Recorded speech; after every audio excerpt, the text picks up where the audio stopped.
ওয়ালাইকুম আসসালাম, আলহামদুলিল্লাহ স্যার। স্যার আপনি ভালো আছেন? ঠিক আছে। আপনাদের প্রেজেন্টেশন নোটিশ তো পেয়েছেন না? টপিকগুলা দেওয়া হয়েছিল। জি স্যার, পেয়েছি।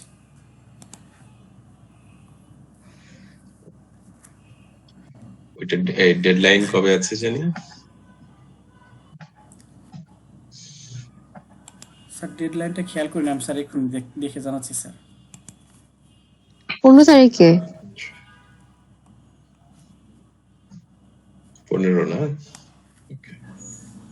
জি স্যার।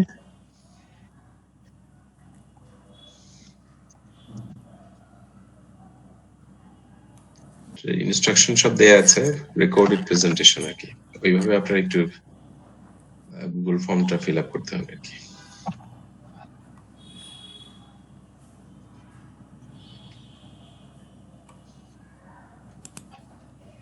আলিফ কে আসছো? স্যার আলিফ ভাইয়া সম্ভবত একটু বাইরে আছে, আজকে আমাকে রেকর্ড করতে বলছেন। আচ্ছা, ঠিক আছে।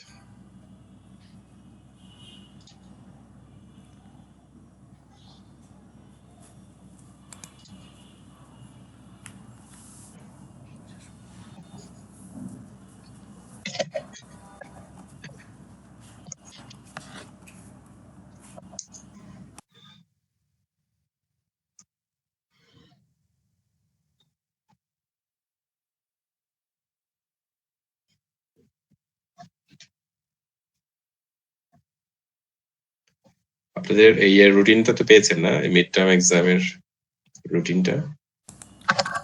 জি স্যার। জি স্যার। এই পরীক্ষাটা কবে আছে? মেশিন লার্নিং টেকনিকটা কবে পড়েছে?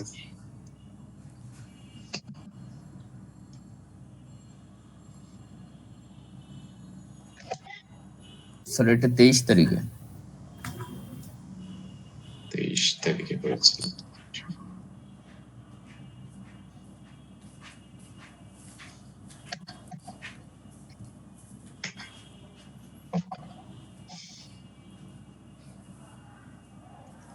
Set up.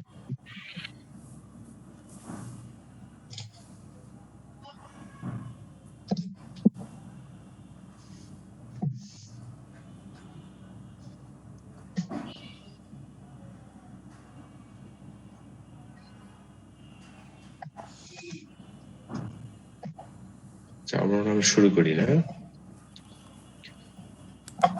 ওকে ওকে স্যার। মুজাহিদ, আপনি তাহলে একটু রেকর্ডিংটা শুরু করেন। জি স্যার, রেকর্ডিং শুরু করছি sir. Okay. Okay, thank you everyone. Thank you for joining our machine learning technique class. আমাদের গত ক্লাসে আমরা কি নিয়ে আলোচনা করেছিলাম মনে আছে আপনাদের?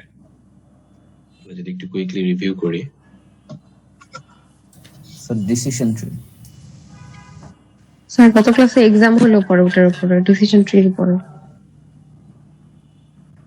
ডিসিশন ট্রি আমরা দেখেছিলাম কিভাবে ট্রিটা আমরা কনস্ট্রাক্ট করতে পারি, কিভাবে রুটটা বের করতে পারি, ইনফরমেশন গেইন, এনট্রপি ফর্মুলা ব্যবহার করে।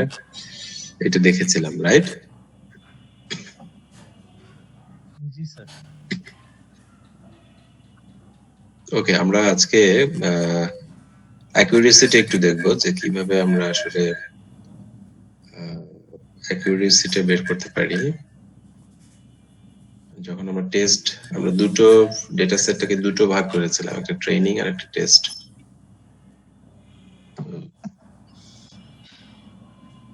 ট্রেনিং সেটের উপরে তো আমরা মডেলটা বিল্ডিং করলাম, আর মডেলটার অ্যাকুরেসি ডিটারমিন করার জন্য আমাদের কিন্তু টেস্ট সেটটা ব্যবহার করতে হয়,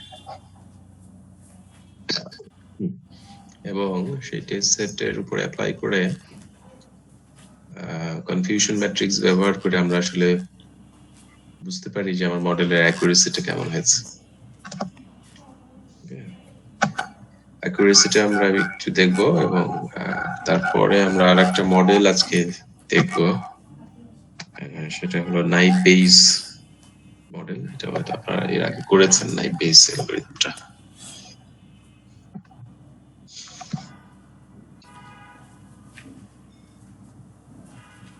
Let me share my screen.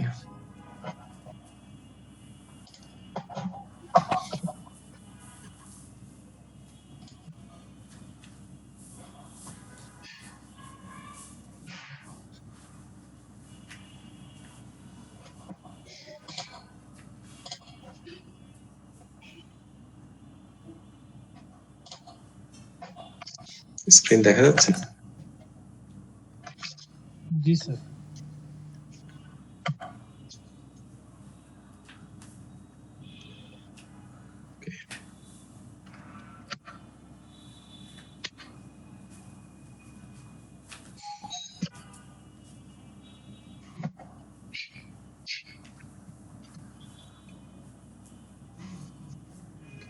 এখানে আমরা এগুলো দেখেছি অলরেডি,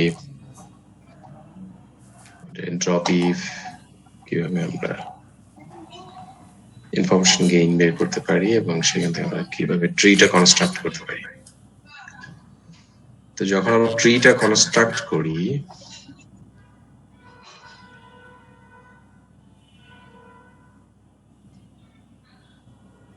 তখন আমরা ট্রি থেকে কি কি বের করতে পারি?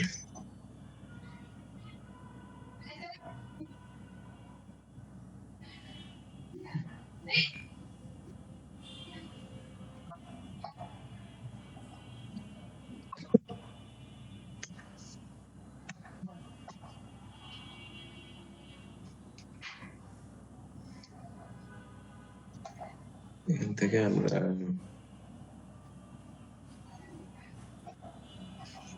আচ্ছা, একটা কমপ্লিট ট্রি আমরা দেখি।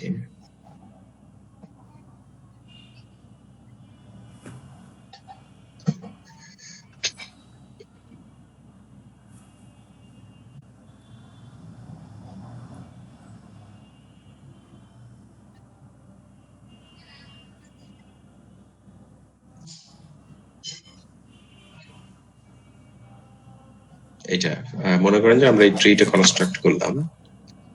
এখন এই ট্রি থেকে আমরা কতগুলো রুল তৈরি করতে পারি?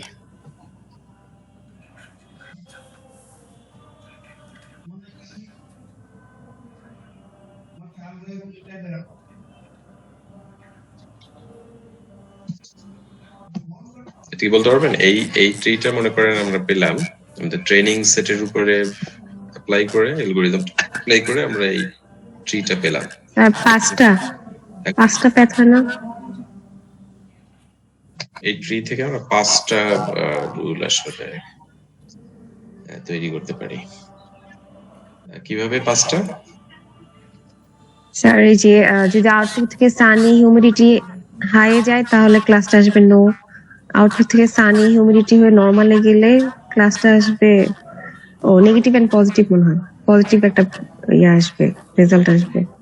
আবার আউটপুট থেকে ওভারকাস্টে গেলে রেজাল্ট পজিটিভই আসবে।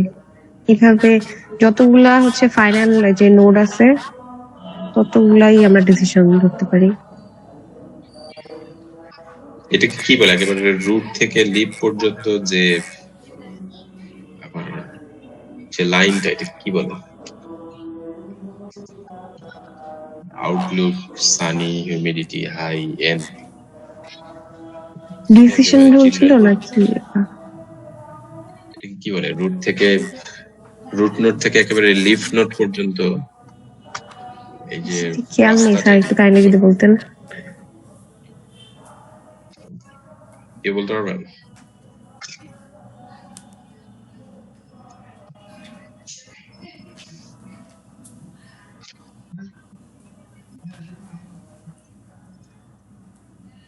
Anyone?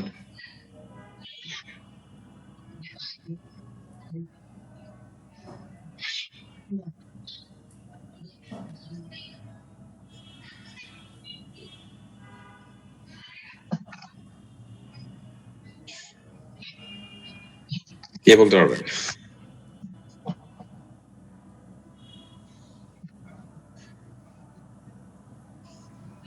এটা কি টপ ডাউন অ্যাপ্রোচ কিনা স্যার?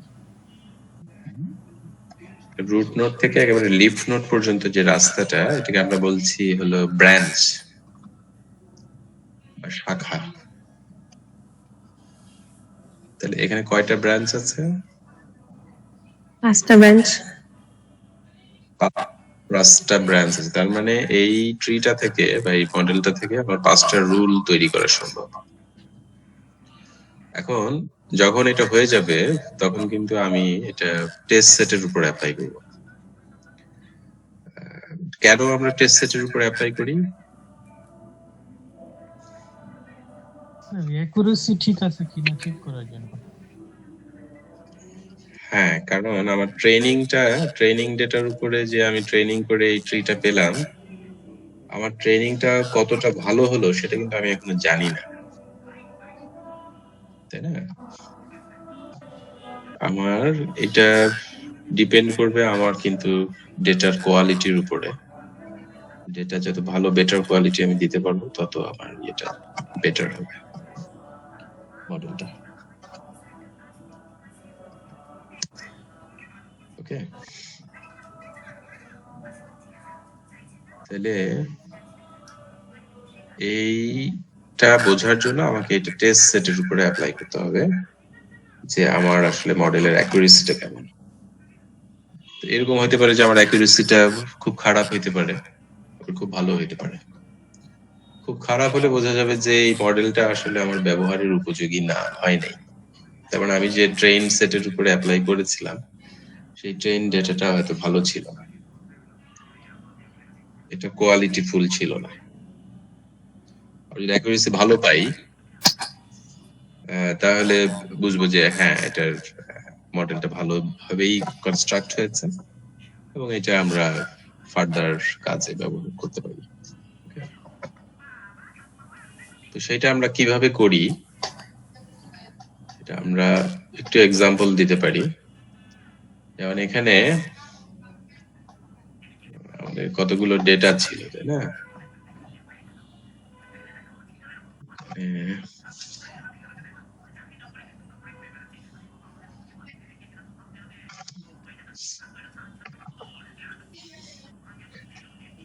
এখানে যে আমরা মডেলটা বানিয়েছিলাম পুরো সবগুলো ডেটার উপরেই আসলে ডেটা দিয়েই করেছিলাম। এখানে 14টা ডেটা ছিল, 14টা ডেটা দিয়েই আসলে আমরা মডেলটা বানিয়েছিলাম।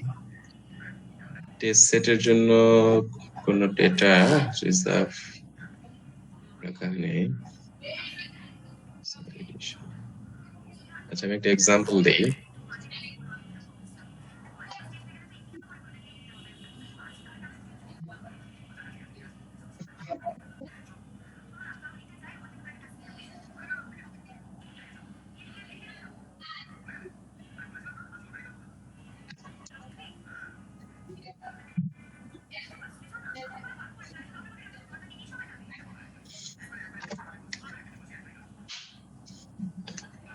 এখানে মনে করেন যে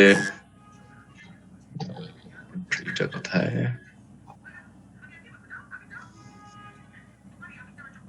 এটা হলো ট্রি। ওকে, এখন মনে করেন যে আপনার ট্রেস সেট, মনে করেন যে এটাই আপনার ট্রেস সেট। এখানে যে লাস্টের ডেটাটা যদি আমরা ধরি, লাস্টের ডেটা আমার কি আছে, আউটলুক কি আছে, আউটলুকের ভ্যালু কত?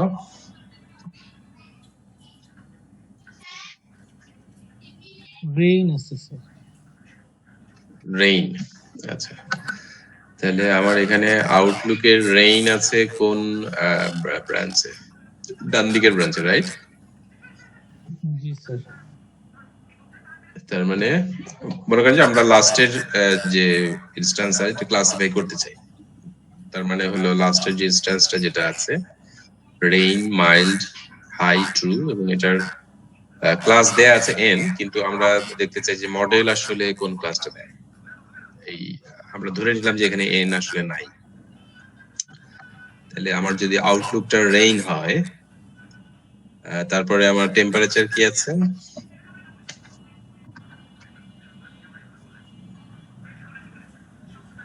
মাইল্ড আছে স্যার, কিন্তু টেম্পারেচার তো চেক করব না স্যার। তাহলে টেম্পারেচারটা দেখা যাচ্ছে আমার ট্রিতে নাই, সেহেতু টেম্পারেচারটা আমরা ইগনোর করতে পারি। তারপর আছে হিউমিডিটি। হিউমিডিটি কি আছে? হাই আছে। হিউমিডিটি আছে হাই।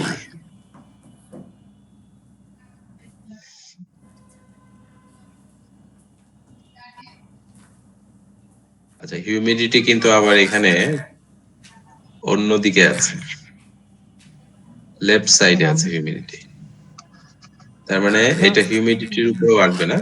এরপর আমরা দেখবো উইন্ড কি আছে।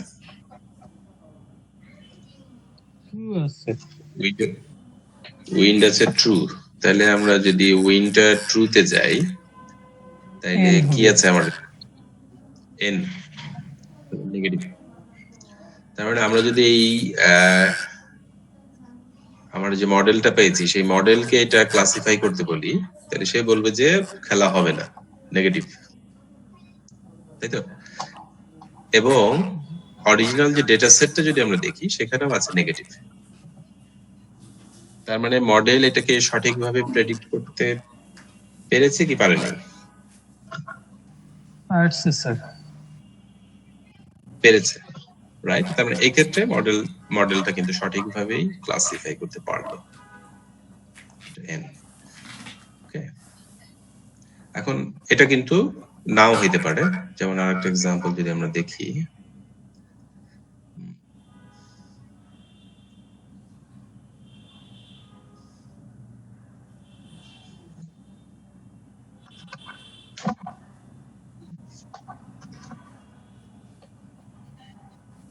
যদিও এটা ট্রেনিং অ্যাকুরেসি হচ্ছে, টেস্টের জন্য আসলে এক্সাম্পল নাই।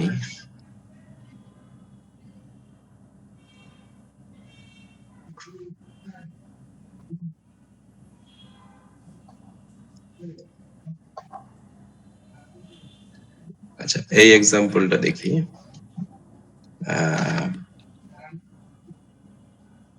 1 2 3 4 5 6 6 নাম্বার ডেটাটা দেখেন। 6 নাম্বার ডেটায় আউটলুক কি আছে? Rain, sir.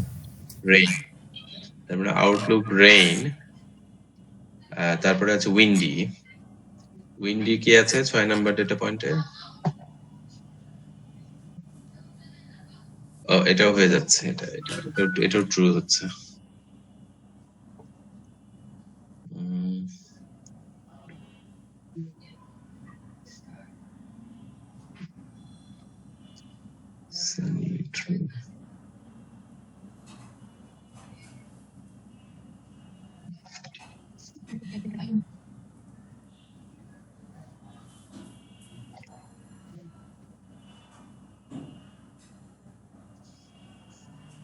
Sir Sunny humidity normal এইটা একটা দেখুন। নরমাল সানি নরমালে নেগেটিভ আছে কিনা?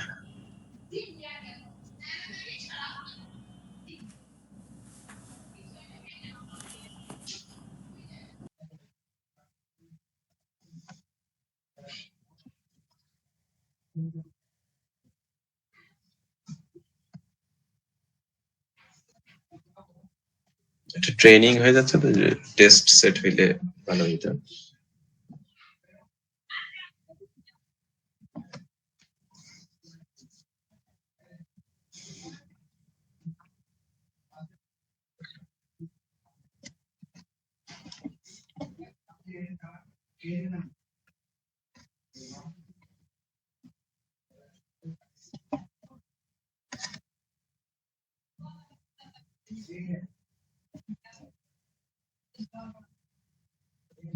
Rain I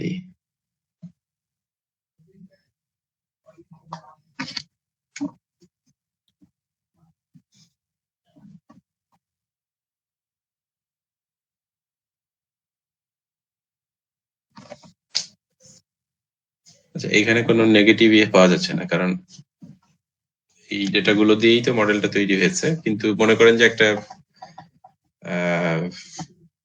নতুন ইনস্ট্যান্স আসলো, যেটার ক্ষেত্রে আপনার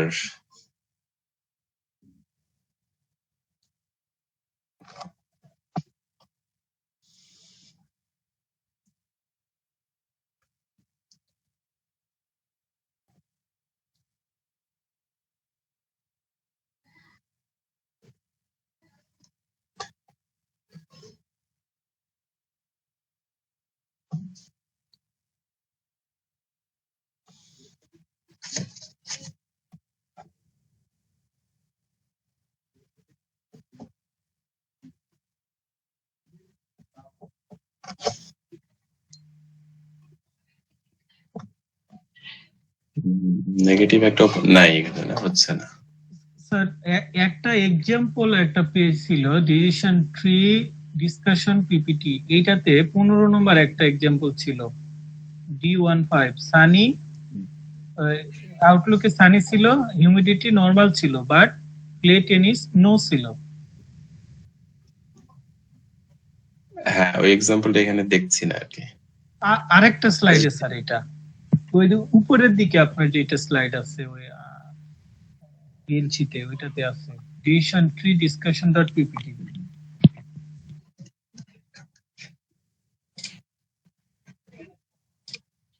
এইটাতে মনে হয় না।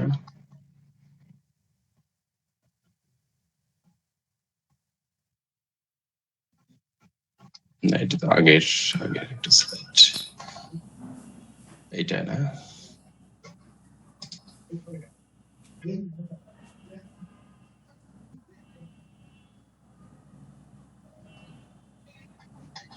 না, এটা অন্য ডাটা।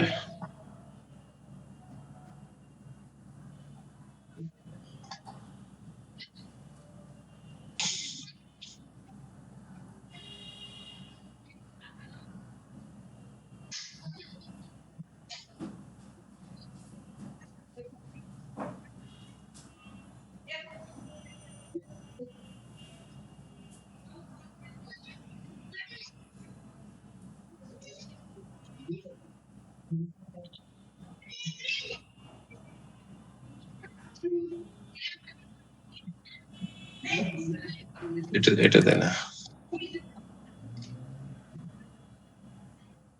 যাই হোক, মানে কিছু ইনস্ট্যান্সের ক্ষেত্রে এটা পারবে, আবার কিছু পারবে না। তো মানে দেখা যাবে যে সে মডেলটা প্রেডিক্ট করছে পজিটিভ, কিন্তু আসলে অরিজিনাল ক্লাসটা আছে নেগেটিভ, এরকম হবে আর কি। মানে কিছু ফলস ক্লাসিফিকেশন হবে আর কি। ওকে, তো আমরা যখন অ্যাকুরেসিটা আমি ক্যালকুলেট করব, তখন আসলে দুটো হিসাব করেই আমাকে অ্যাকুরেসিটা বের করতে হবে।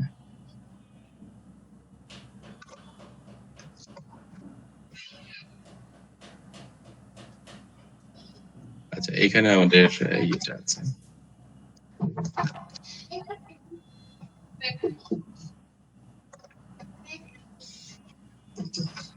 এখানে এটাকে আমরা কনফিউশন ম্যাট্রিক্স বলছি, এবং এটা দুইটা ক্লাস, মানে আমার ডেটা সেটে যদি বাই ক্লাস ইয়ে থাকে, সেটার ক্ষেত্রে আমার প্রেডিকশনটা কি হবে সেটা।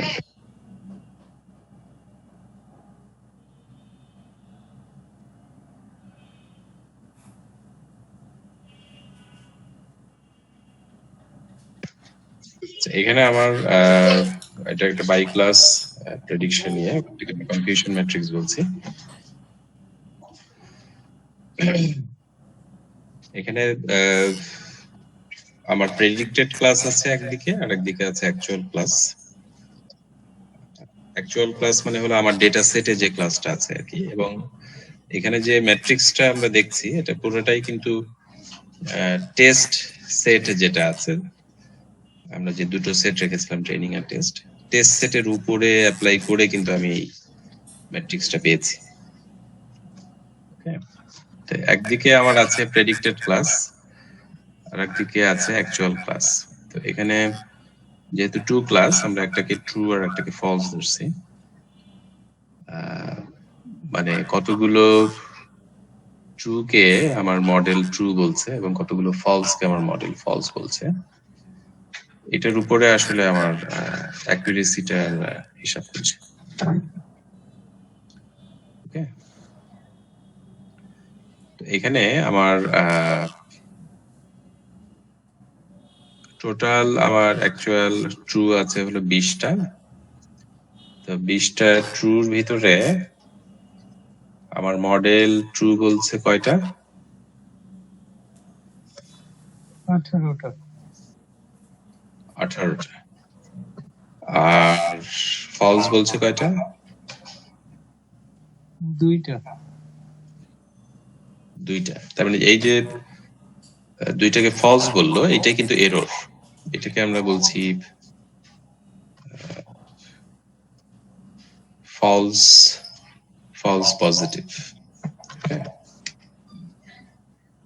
ট্রু পজিটিভ, যে ট্রু কে যে ট্রু বলছে এটা হলো ট্রু পজিটিভ, আর ট্রু কে যে ফলস বলছে এটা হলো আমার ফলস পজিটিভ।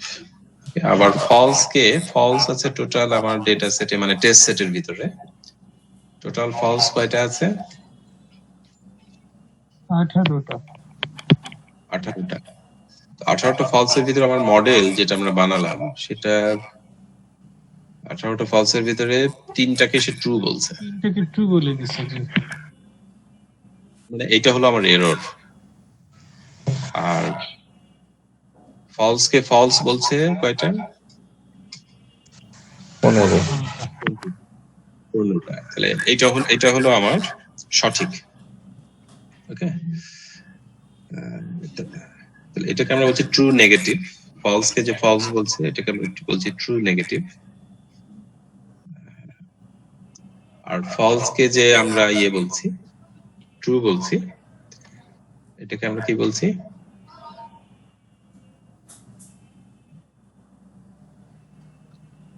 ফলস পজিটিভ নাকি? এখানে আছে ফলস পজিটিভ আর false negative, true positive true negative. মানে ট্রু দিয়ে যেটা সেটা হলো সঠিক, ট্রু পজিটিভ এটাও সঠিক, ট্রু নেগেটিভ এটাও সঠিক। ট্রু পজিটিভ হলো পজিটিভকে পজিটিভ বলছে আমার মডেল, আর ট্রু নেগেটিভ হলো নেগেটিভকে নেগেটিভ বলছে। দুটোই কিন্তু সঠিক, পজিটিভকে পজিটিভ বলাটাও সঠিক, আবার নেগেটিভকে নেগেটিভ বলাটাও কিন্তু সঠিক। বুঝতে পারছেন? জি স্যার। কিন্তু পজিটিভকে যদি আমি নেগেটিভ বলি তখন সেটা হয়ে যাচ্ছে ফলস নেগেটিভ, আবার নেগেটিভকে যদি পজিটিভ বলি সেটা হয়ে যাচ্ছে ফলস পজিটিভ। ওকে, তাহলে যখন আমি এই টেবিলটা পেয়ে যাব তখন কিন্তু আমি অ্যাকুরেসি রেটটা বের করতে পারবো। কিভাবে সেটা বের করবো অ্যাকুরেসি রেটটা? অ্যাকুরেসি রেটটা আসবে আমার টোটাল যতগুলো আছে ক্লাস আছে,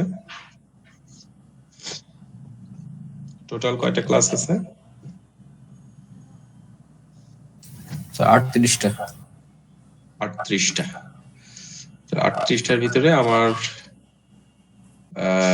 ডিনোমিনেটরে 38 আর নমিনেটরে আমার আসবে হলো সঠিক কতগুলো আমি বলতে পারছি। সঠিক এখানে হলো 18, ট্রু পজিটিভ আর ট্রু নেগেটিভের জন্য 15। তাহলে 18 প্লাস 15 ডিভাইডেড বাই 38। তাহলে এটা করলে কত আসে আমার পার্সেন্টেজ? 87%। 87% অ্যাকুরেসি কিন্তু আমরা পাচ্ছি এক্ষেত্রে।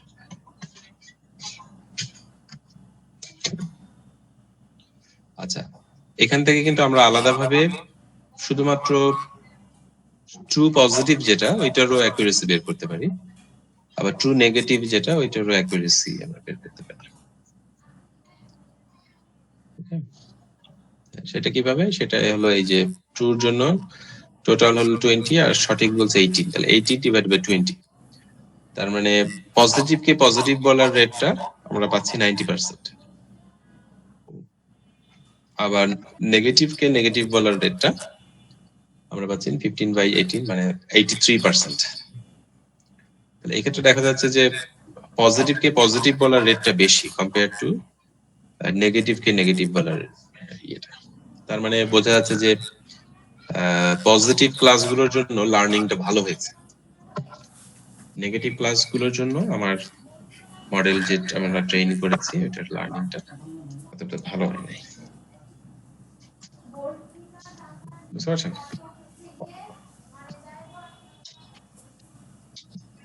ওকে,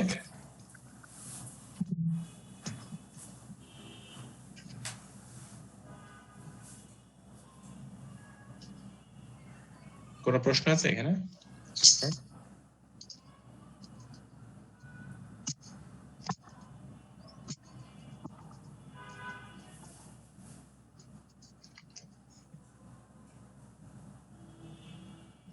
Any question?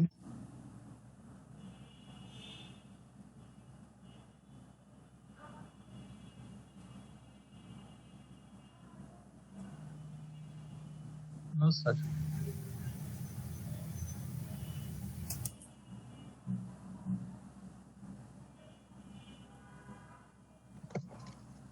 ওকে,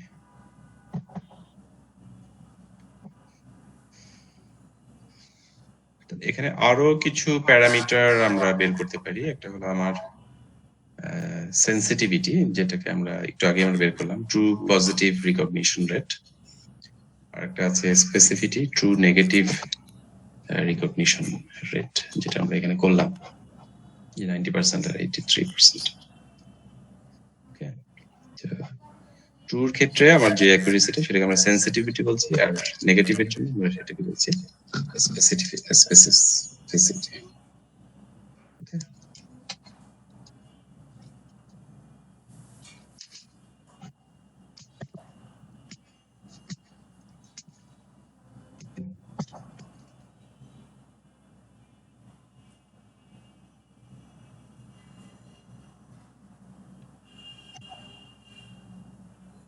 এরপরে আমাদের প্রিসিশন, রিকল, আরো দুইটা প্যারামিটার আছে, এটা আমরা এখানে দেখতে পারি। প্রিসিশনটা কি, এই দুইটা টার্মের ভিতর প্রিসিশন এবং রিকল দুইটা একটু কনফিউজিং মনে হইতে পারে। প্রিসিশনটা কি, এটা হলো percentage of instances that the classifier predicted as positive are actually positive. The percentage of instances the classifier predicted as positive are actually positive. এটা হলো আমার precision। আর recallটা কি, percentage of positive instances that the classifier predicted correctly as positive. দুইটার ভিতরে difference কি?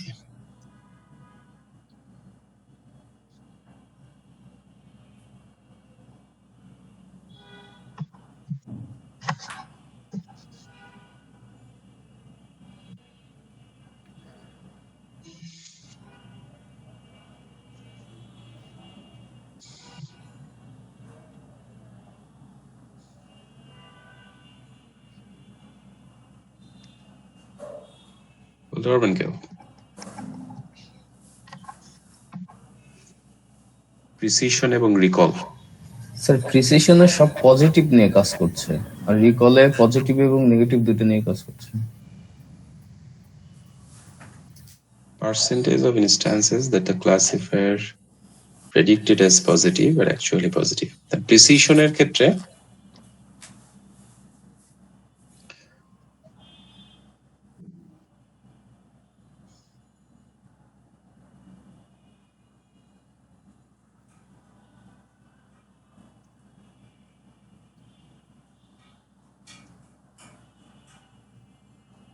কি হচ্ছে আমার বিষয়টা,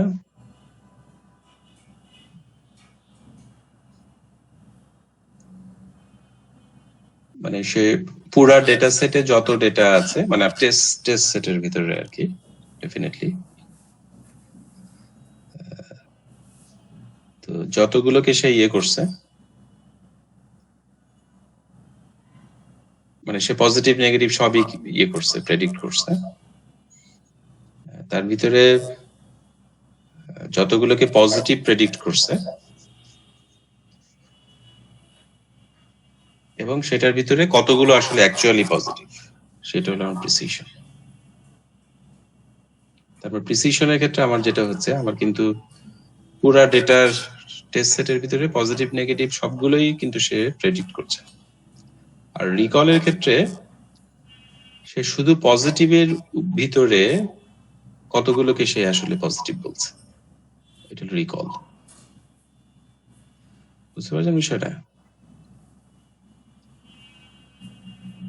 এখানে তারা স্পেসিফাই করে দিয়েছে রিকলের ক্ষেত্রে percentage of positive instances that the classifier predicted correctly as positive. মানে এখানে পার্সেন্টেজটা হিসাব হচ্ছে শুধুমাত্র পজিটিভের ভিতরে আর কি। মনে করেন আপনার একটা টেস্ট সেট আছে, সেটার ভিতরে 10টা ডেটা আছে, 10টা ডেটার ভিতরে আপনার তো 5টা পজিটিভ আছে, এবং সেই 5টা পজিটিভের ভিতরে সে আসলে মডেলটা কতগুলোকে পজিটিভ বলতো, এটা দিয়ে আমার রিকলের হিসাব।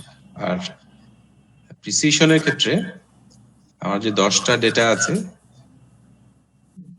সেই 10টা ডেটার ভিতরে পজিটিভও আছে, নেগেটিভও আছে। সেইগুলোর সবগুলোর ভিতরে সে আসলে কতগুলোকে কারেক্টলি পজিটিভ বলতে পারবে। তার মানে প্রিসিশনটা হলো একটু ব্রড আর রিকলটা হলো আরেকটু স্পেসিফিক। ওকে, এবং ফর্মুলাটা আমার এখানে দেয়া আছে কিভাবে আমরা এটা বের করছি।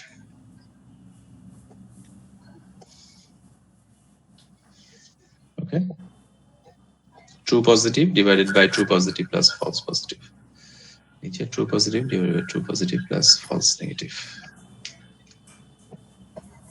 দুইটা। এবং আরেকটা প্যারামিটার আছে f measure, এটাকে আমরা মিন বলছি, প্রিসিশন এবং রিকলের একটা মিন আমরা বলছি এটাকে f1 measure। ওকে, কিছু প্যারামিটার যেগুলো আমাদের আসলে মডেলটার অ্যাকুরেসি বা মডেলটার কত ভালোভাবে মডেলটা তৈরি হইলো সেই বিষয়ে আমরা একটা ওভারভিউ আমরা আসলে জানতে পারি এই প্যারামিটার গুলো দিয়ে। ওকে, তো পরীক্ষায় কিন্তু আপনাদের এগুলো আসতে পারে। দেখা যাচ্ছে যে আপনার একটা ডেটা সেট দিয়ে দিল, সেখান থেকে হয়তো 10টা ডেটা আপনি ট্রেনিং এর জন্য ব্যবহার করলেন আর 5টা ডেটা রিজার্ভ রাখা হলো, যেটা আপনার টেস্টের জন্য আপনাকে দেওয়া হলো 5টা ডেটা। তখন এই 5টা ডেটার উপরে আপনি অ্যাপ্লাই করে এই ধরনের একটা ম্যাট্রিক্স তৈরি করবেন এবং সেখান থেকে আপনারা কিন্তু অ্যাকুরেসি গুলো বের করতে পারবেন, প্রিসিশন, রিকল এগুলো বের করতে পারবেন।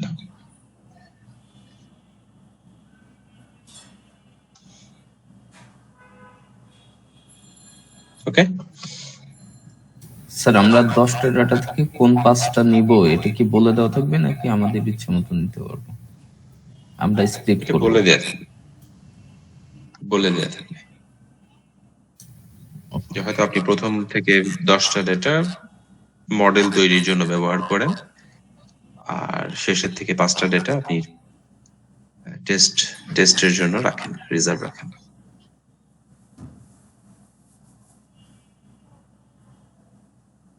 ওকে, ওকে স্যার।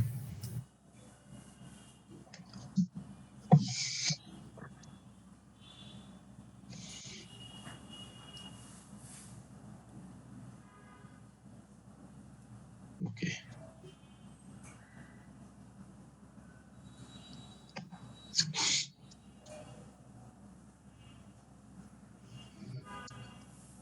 আমরা একটু ব্রেক নেই 5 মিনিট, তারপরে আমরা নাইভ বেস যে অ্যালগরিদমটা ওইটা আমরা একটু শুরু করব। ওকে,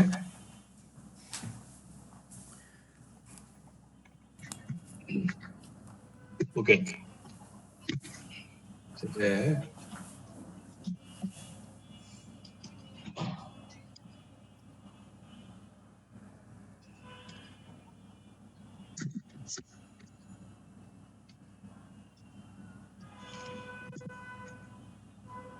দেখা যাচ্ছে স্ক্রিন? জি স্যার, দেখতে পাচ্ছি। তাহলে নাইভ বেস ক্লাসিফায়ার যেটা, এটাও একটা ক্লাসিফিকেশন অ্যালগরিদম, ডিসিশন ট্রির মতোই একটা অ্যালগরিদম। আপনারা হয়তো পড়েছেন এর আগে। এটার মূল ভিত্তিটা মূলত প্রবাবিলিটি ব্যবহার করে আসলে এই ক্লাসিফিকেশনটা করা হয়। Very simple. বেজিয়ান রুল যেটা, ওই রুলের উপর ভিত্তি করে আসলে এই ক্লাসিফায়ারটা তৈরি হয়। লেখা আছে বেসড অন বেস থিওরেম। এবং ইন টার্মস অফ পারফরমেন্স এটা কম্পিটিটিভ পারফরমেন্স দেয়। ডিসিশন ট্রি, নিউরাল নেটওয়ার্ক, তারা যে লেভেলের অ্যাকুরেসি প্রদান করতে সক্ষম, নাইভ বেস ক্লাসিফায়ারটাও কাছাকাছি পারফরমেন্স আসলে প্রদান করতে সক্ষম।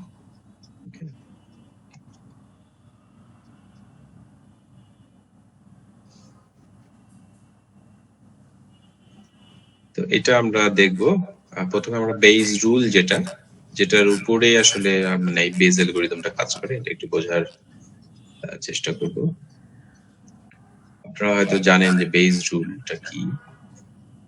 এখানে প্রবাবিলিটি অফ এইচটা হলো আসলে হাইপোথিসিস বা মডেল, এবং ডিটা হলো আমার ডেটা।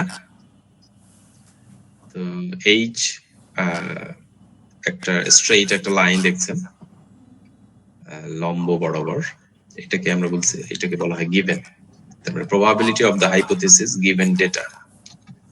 ওকে, তাহলে ডেটার সাপেক্ষে কোন একটা হাইপোথিসিস এর প্রবাবিলিটি কতটুকু হবে সেটাই মূলত বেজ রুলের মূল বিষয়।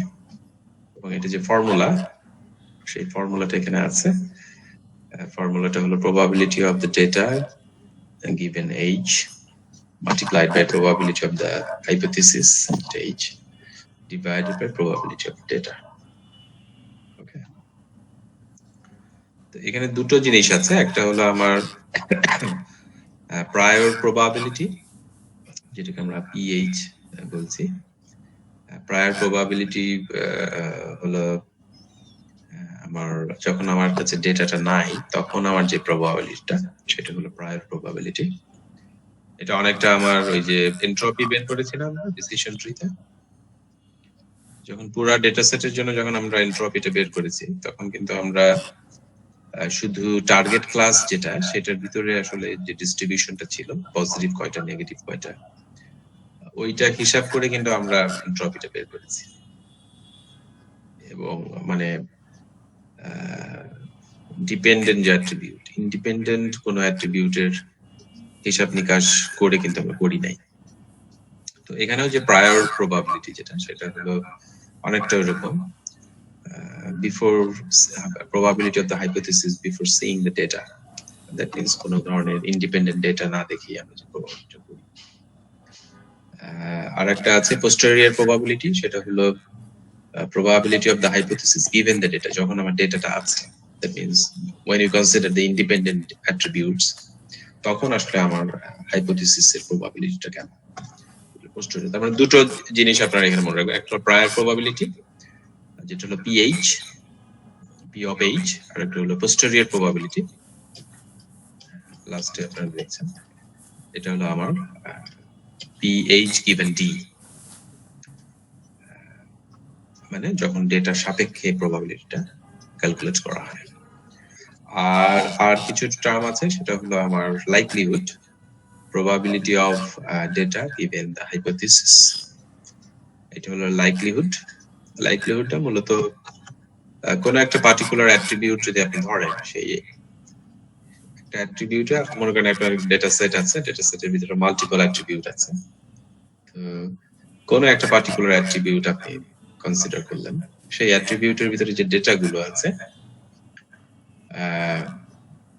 সেই ডেটা গুলো আসলে কিভাবে ডিস্ট্রিবিউটেড আছে, এবং আপনার যে মডেলটা, সেই মডেল তৈরিতে আপনার কোন ডেটা গুলো আসলে সবচেয়ে বেশি কন্ট্রিবিউট করছে, সেটা হলো আপনার লাইকলিহুড। একটা ডিস্ট্রিবিউশনে সব ডেটা কিন্তু সমানভাবে কন্ট্রিবিউট করে না, কিছু ডেটা আছে যেটা আসলে মিন বা এভারেজ তার কাছাকাছি থাকে, যে ডেটাগুলোই মূলত আসলে সবচেয়ে বেশি কন্ট্রিবিউট করে, এটাকে আমরা বলছি লাইকলিহুড। আর একটা আছে প্রবাবিলিটি অফ ডি, এটা হলো আমার ডেটা এভিডেন্স। তো এখান থেকে প্রবাবিলিটি অফ ডিটা যদি আপনি বের করতে চান, এই ফর্মুলা থেকে কিন্তু সেটা বের করা সম্ভব। আর সেটা কিভাবে, জাস্ট পি অফ ডি, এটাকে আপনারা লেফট সাইডে নিয়ে আসেন, তাহলে লেফট সাইডে যে পিএইচ গিভেন ডি, এটা আপনার নিচে ডিনোমিনেটর হিসেবে চলে আসবে, তাহলে আপনি প্রবাবিলিটি অফ ডিটা পাচ্ছেন। এটা মূল ফর্মুলাটা আমার এইটা, এই ফর্মুলার উপর বেস করেই আসলে আমার নাইক বেস যে ক্লাসিফায়ার, সেটা আসলে কাজ করে। তো উইল সি এন এক্সাম্পল। তার আগে এখানে একটা এক্সাম্পল আছে, এটা আমরা দেখতে পারি। গুড এক্সাম্পল, বেস থিওরেমটা আসলে কিভাবে কাজ করে। এখানে দেখেন আপনার বলা আছে, a doctor knows that meningitis causes stiff neck 50% of the time. 50% of the time. তাহলে meningitis একটা অসুখ, যেটার কারণে আপনার স্টিফ নেক মানে গলা ফুলে যেতে পারে 50% অফ দ্য টাইম। এইটা একটা স্টেটমেন্ট আপনার দেয়া আছে। আরেকটা স্টেটমেন্ট দেয়া আছে, prior probability of any patient having meningitis is 1/50,000. এটা হলো prior probability of any patient having meningitis is 1/50%, 50,000. যে কোনো পেশেন্ট তার মেনিনজাইটিস হওয়ার প্রবাবিলিটি, মনে করেন একটা হসপিটালের কথা আপনি ধরেন, সেই হসপিটালে যত পেশেন্ট আসে তার ভিতরে একটা পেশেন্টে মেনিনজাইটিস হওয়ার প্রবাবিলিটি হলো 1/50,000। তার মানে 50,000 পেশেন্ট যদি হসপিটালে আসে তার ভিতরে একজনের মেনিনজাইটিস হওয়ার প্রবাবিলিটি আছে। ক্লিয়ার বিষয়টা? প্রতি 50,000 আর কি। তার মানে 1 লাখ পেশেন্ট যদি আসে তার ভিতরে মেনিনজাইটিস হওয়ার সম্ভাবনা কয়জনের? 2 জনের। 2 জনের, রাইট। এটা সেকেন্ড স্টেটমেন্ট। থার্ড আরেকটা স্টেটমেন্ট আপনার আছে, এটা হলো prior probability of any patient having stiff neck is 1/20। তার মানে যত পেশেন্ট আছে তাদের গলা ফোলার সম্ভাবনা প্রতি 20 জনে একজন। তার মানে 20 জন পেশেন্ট যদি আসে তার ভিতরে গলা ফোলার পাওয়া যাবে কয়জনের? একজনের। আর যদি 100 জন পেশেন্ট আসে 5 জনের। স্টিফ নেক কয়জন? 5 জনের পাওয়া যাবে। ওকে, এখন দেখেন এটাকে কিভাবে আমরা ইয়ে করছি। এখন আপনাকে যেটা বের করতে হবে, if a patient has a stiff neck, what is the probability that he or she has meningitis? মানে একজন র্যান্ডম পেশেন্ট আসলো এবং তার স্টিফ নেক আছে, তখন তার মেনিনজাইটিস হওয়ার প্রবাবিলিটিটা আসলে কত পার্সেন্ট? আপনার এই ডেটাগুলো দেয়া আছে, এটার উপর বেস করে আপনি বলতে হবে। স্যার এখানে একটা কোশ্চেন ছিল স্যার। হ্যাঁ, বলো। স্যার এখানে প্রবাবিলিটি অফ এম এস যেটা আছে স্যার, সেটাই কি স্যার একজন কি বোঝাচ্ছে না স্যার? এখানে নিচে যেটা, না না না, M S probability of M slash S যেটা আছে, এটা কিন্তু স্যার একজন কি বোঝাচ্ছে, তাই না? একজনকে। ওকে, একজনকে, হ্যাঁ। এখানে দেয়াই আছে ইফ এ পেশেন্ট, তার মানে একজন পেশেন্ট,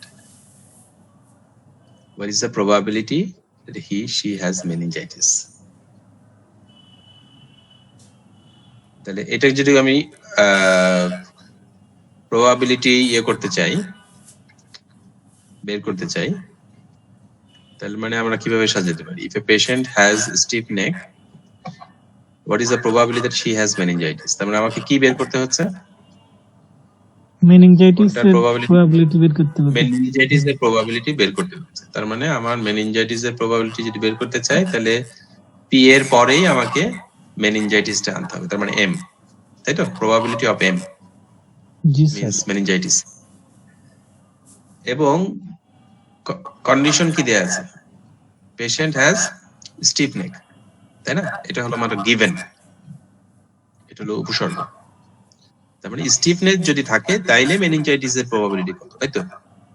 তার মানে probability of M given S, S বলতে এখানে স্টিফ নেক বুঝিয়েছে। ওকে, তাহলে probability of M given S, এটা হলো আমাকে বের করতে হবে। ক্লিয়ার? জি স্যার। তাহলে এই কোশ্চেন থেকে আমরা কিন্তু ইজিলি এটা বলতে পারি যে probability of M given S, এটা আমাকে বের করতে হবে। তাহলে এখন যদি আমরা সরাসরি রুল অ্যাপ্লাই করি, probability of M given S, যে রুলটা আমরা দেখলাম সেই রুল অনুযায়ী আমার কি আসে? Probability of H given D এরকম থাকলে আমার হয় probability of D given H multiplied by probability of H, তার মানে এটা উল্টে যাবে। এখানে যদি এইচ ডি থাকে এটা হয়ে যাবে উপরে DH multiply by probability of H, তার মানে আগের অংশটা divided by probability of D. এটা একটু মনে রাখেন।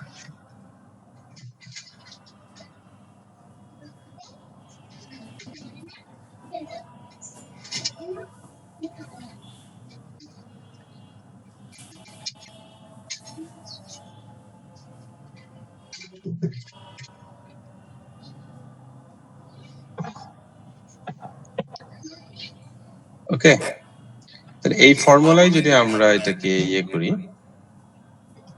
probability of m given s,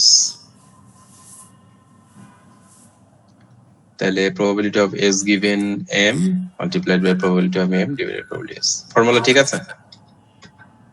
base rule ঠিক আছে অনুযায়ী স্যার। জি স্যার। ঠিক আছে। তাহলে এখন জাস্ট আমরা ভ্যালু গুলো বসিয়ে দিব। দেখেন probability of, প্রথমে আমার আছে probability of stiff neck given meningitis, এটা কি হবে? স্যার উপরে ফার্স্টে বলছিল 50%।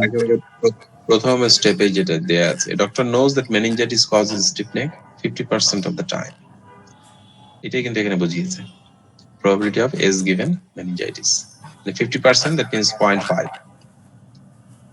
তারপরে আছে probability of meningitis, তার মানে একটা হসপিটালে যে কোনো একজন পেশেন্টের meningitis হওয়ার probability হলো 1/50,000, এটা হলো 1/50,000।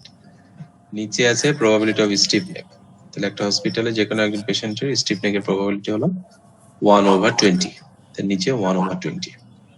তাহলে এটা যদি আপনি এখন ক্যালকুলেট করেন, you get 0.0002। তার মানে যদি কোনো পেশেন্টের স্টিফ নেক হয় তার মেনিনজাইটিস হওয়ার প্রবাবিলিটি হলো 0.0002। Any question?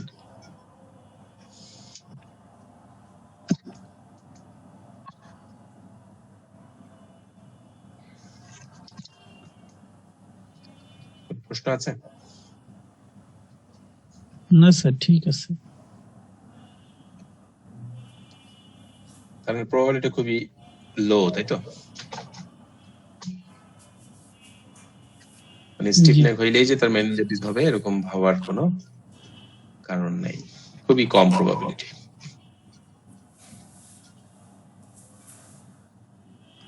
ওকে, এখানে আরো কিছু লাইকলিহুডের বিষয়গুলো আছে। ম্যাক্সিমাম পোস্টেরিয়রি কিছু ফর্মুলা আছে। এখানে যখন আমরা করব, আমার অ্যাট্রিবিউট তো সাধারণত টিপিক্যালি আমার ডেটা সেটে অ্যাট্রিবিউট থাকে মাল্টিপল, তাই না? তো এখানে আমরা ধরে নিয়েছি আমার মাল্টিপল অ্যাট্রিবিউট আছে, a1 a2 an, এভাবে n সংখ্যক অ্যাট্রিবিউট আছে। তো আমাকে যেটা বের করতে হবে সেটা হলো probability of c, we want to find the value of c। c হলো ক্লাস, আমার টার্গেট অ্যাট্রিবিউট যেটা সেটা হলো c, given a1 a2 এগুলো হলো আমার ডেটা। ওকে, তার মানে এখানে সিটা কিন্তু মূলত কাজ করছে এইচ এর মতো, মানে hypothesis, R a1 a2 an এগুলো কাজ করছে হলো আমার ডি এর মতো। তার মানে probability of H given D, এটার একটা এলাবোরেটেড ফর্ম হলো আমার এই PC given a1 a2 an। Clear বিষয়টা?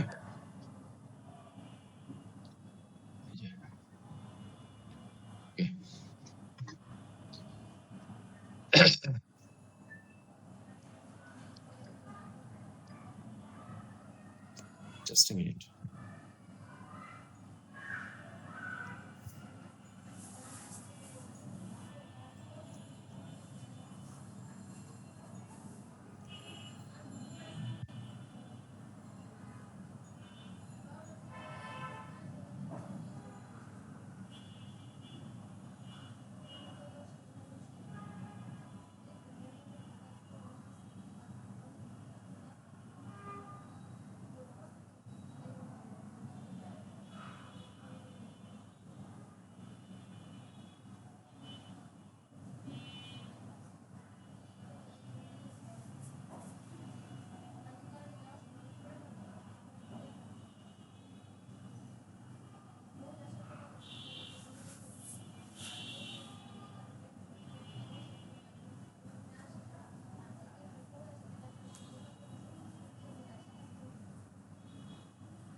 জি জি জি স্যার। হ্যাঁ, বল আসছে।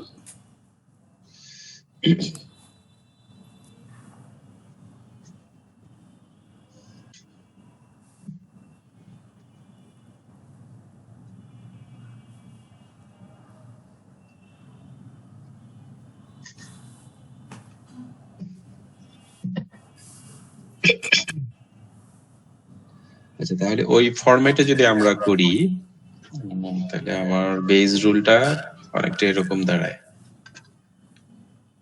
probability of C given A, তার মানে probability of H given D, A1 A2 AN এগুলো D হিসেবে কাজ করে, মানে ডেটা হিসেবে কাজ করছে, আর C টা হলো আমার হাইপোথিসিস হিসেবে কাজ করছে। ওকে, তাহলে সেই ক্ষেত্রে ফর্মুলা তো ঠিক আছে না? probability of, এটা উল্টে যাবে, প্রথমে হলো D given H, এটা হয়ে গেল divided multiplied by probability of C, নিচে probability of D। ঠিক আছে না ওই ফরম্যাট অনুযায়ী? এটা জি স্যার। মেলাতে পারছেন তো? ঠিক আছে স্যার। ওই চিহ্নটা কি স্যার? ওই এন এর আগে যে চিহ্নটা, এন এর আগে ওইটা হলো গুণ আকারে, গুণ দিয়েছে আর কি, মাল্টিপ্লিকেশন। আমরা কি এরকম চিহ্ন দিব নাকি ডট ডট দিয়ে এন লিখে দেব? আপনাদের ক্ষেত্রে ডট দিতে পারেন, অসুবিধা নেই, ডট দিয়ে যেতে পারে, ডট ডট দিতে পারে। ঠিক আছে স্যার। ওকে,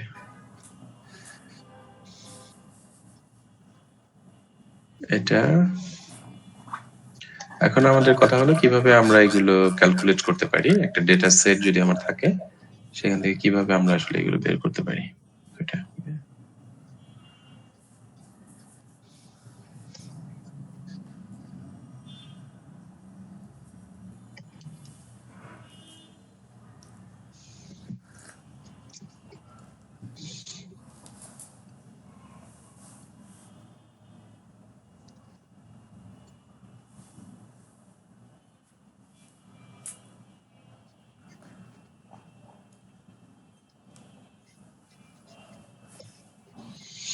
আচ্ছা, তাহলে আমরা একটা ডেটা সেটে চলে যাই। কিভাবে, এখানে যেটা পাই এর মতো দেখছেন, এটা মূলত প্রোডাক্টটা এইভাবে লেখে, পাই এর মতো যেটা দেখছেন ফর্মুলাতে। তাহলে আমরা একটা ডেটা সেট দিয়ে আসলে দেখি কিভাবে এটা কাজ করে। তো প্রথমেই আমার যেটা করব সেটা হলো প্রায়র প্রবাবিলিটি আমরা বের করব। প্রায়র প্রবাবিলিটিটা আমাদের লাগবে, এবং প্রায়র প্রবাবিলিটিটা বের করার জন্য আমার আসলে ইন্ডিপেন্ডেন্ট অ্যাট্রিবিউট গুলো প্রয়োজন নেই, ডিপেন্ডেন্ট অ্যাট্রিবিউটের প্রয়োজন। এখানে আমার যে ডিপেন্ডেন্ট অ্যাট্রিবিউটটা আছে সেটা হলো ইয়েস এবং no by class. Okay, total আমার কয়টা ডেটা আছে ডেটা সেটে? 10টা। আমার ডেটা সেটে টোটাল ডেটা আছে হলো 10টা। এর ভিতরে আমার টোটাল নো কয়টা আছে? 7টা। 7টা। ইয়েস কয়টা আছে? ইয়েস 3টা। ওকে, তাহলে প্রথমে যখন আমরা প্রায়র প্রবাবিলিটি বের করব, সেটা হলো আমার পি অফ সি, এটার ফর্মুলা হলো এনসি ডিভাইডেড বাই এন। এখানে সি বলতে ক্লাস বুঝিয়েছে। ওকে, ক্লাস হলো এখানে আমার কয়টা টার্গেট অ্যাট্রিবিউটে আমার কয়টা ক্লাস? ক্লাস লেভেল কয়টা আছে? স্যার 2টা স্যার, ইয়েস এবং নো। 2টা, ইয়েস এবং নো। তার মানে এখানে যে পিসি, এই সিটা একবার ইয়েস একবার নো। ওকে, এটার জন্য। আর যখন এনসি, তখন এটা হলো ইয়েস হইলে ইয়েস এর কতগুলো আছে, আর নো হইলে নো এর কতগুলো আছে, ডিভাইডেড বাই এন। এর হলো total number of data points. তাহলে আমরা যদি প্রায়র প্রবাবিলিটি বের করি, নো এর জন্য আমার প্রায়র প্রবাবিলিটি কত হচ্ছে? টোটাল নো আছে কয়টা? 7। 7টা। Divided by total number of data points 10। 10। তাহলে আমার total prior probability for no হচ্ছে হলো 7 ডিভাইডেড বাই 10। তাই না?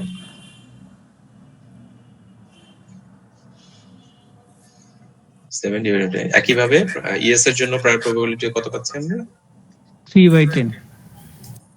3/10। তাহলে আমরা কিন্তু প্রায় প্রবাবিলিটি পেয়ে গেলাম। ওকে, এখন আমরা যেটা দেখব ডিসক্রিট অ্যাট্রিবিউট গুলোর জন্য আমার প্রবাবিলিটি কেমন আসে। ডিসক্রিট অ্যাট্রিবিউট বলতে আমরা এখানে কতগুলো ইন্ডিপেন্ডেন্ট অ্যাট্রিবিউট আছে সেটার কথা বুঝিয়েছি। ইন্ডিপেন্ডেন্ট অ্যাট্রিবিউট কয়টা আছে এখানে? 3টা আছে স্যার। 3টা, কি কি? Refund, marital status, taxable income. Refund, marital status, taxable income. Okay, তাহলে এই ক্ষেত্রে আমার যেটা বের করতে হবে সেটা হলো probability of AI given CK। আচ্ছা, এটা একটু বোঝার বিষয় আছে। probability of AI এটা কি? AI টা কি বলতে পারবেন?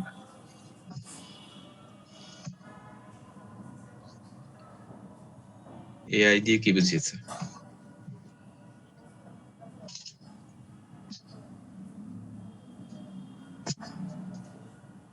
এ দ্বারা অ্যাট্রিবিউট পিবি বুঝাইছে। A দ্বারা অ্যাট্রিবিউট, রাইট। আর আই দ্বারা হচ্ছে ওই যে সংখ্যাগুলো, মানে স্যার ইন্ডিপেন্ডেন্ট।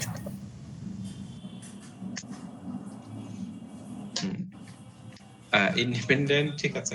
আসলে AI দিয়ে বুঝিয়েছে হলো কোন একটা পার্টিকুলার অ্যাট্রিবিউট, জি মানে আইতম অ্যাট্রিবিউট। আই তো 1 2 3 4 এগুলো। তার মানে আই যদি 1 হয় তাহলে প্রথম অ্যাট্রিবিউট মানে রিফান্ড আমরা ধরতে পারি। আই যদি 2 হয় তাহলে সেকেন্ড অ্যাট্রিবিউট মানে ম্যারিটাল স্ট্যাটাস। তাহলে কোন অ্যাট্রিবিউট এটা স্পেসিফাই করে বলছে AI। ক্লিয়ার? আর সিকেটা কি? এটা ক্লাসের কততমটা বুঝাইছে আর কি, ওটার এগনিস্টে কত, মানে এআই সাপোজ 1 নম্বর আইডির জন্য এটা ক্লাসের সিকে মানে নো আছে, এটা বুঝাইছে। রাইট, তার মানে এখানে আমার সিকে দিয়ে বুঝিয়েছে হলো ওই পার্টিকুলার অ্যাট্রিবিউটের, ধরেন AI যদি রিফান্ড হয় তাহলে রিফান্ডের ভিতরে আবার কয়টা লেভেল আছে? 2টা আছে। দুইটা আছে, ইয়েস আর নো, তাই না? তাহলে ওটা বুঝিয়েছে যে ইয়েস